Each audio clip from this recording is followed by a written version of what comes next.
I was talking about, your whole career, coming down to now, you're an Under Armour All-America Game. That'll be the last time, you take the field as a high school player. So, yes, sir. First, I want to thank God. It's really a blessing.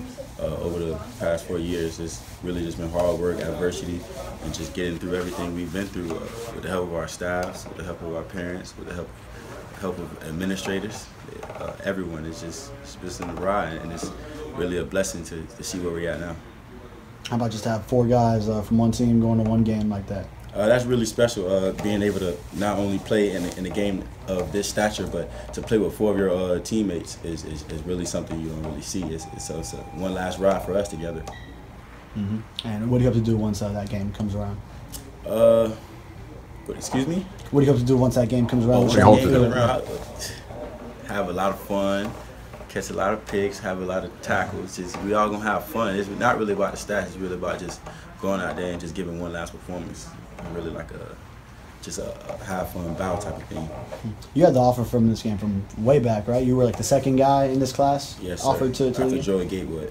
Okay, yeah, and then you also had you had a decision to make between this one and Army, right? Why did you decide on this one?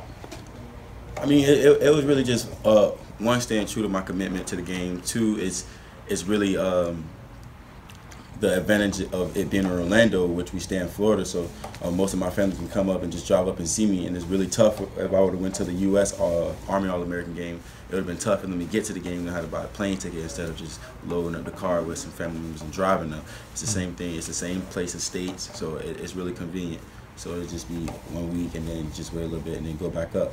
So it really just was convenient. It was really the game I was true to, and plus your boy Dion, got to stick with my boy Dion. He invited me personally, so can't ditch him. All the commits on Twitter have been putting up if they're 100%, 1,000%, whatever percent. What's your percentage on your? I mean, I'm not a believer in all that percentage stuff. You in and you out. It's no really 1,000%. It's not. I mean, I respect what they're doing. I respect the message they're trying to get across. But once you in the boat, you in the boat. If you don't want to be in the boat, then you got to get to stepping. It's whatever it is. It was once recruits at 1,000% and still flipped. So same as 100% and same as 1,000%. Words are words. Once that letter of intent is signed, you know who in and you know who rocking with you. What did you think of last week's game and them finally beating FSU after all that time? Oh man, I was at Halloween Horror Nights when that game happened. The whole park thought I was crazy. It was fun. I had a lot of fun watching the game in such a high environment. It was something special watching that game. Finally seeing, when I saw him catch that ball and cross the goal line, I felt like I was on the field. It was just something. 7 years is a long time, and I think this is just the start of something that's gonna be real.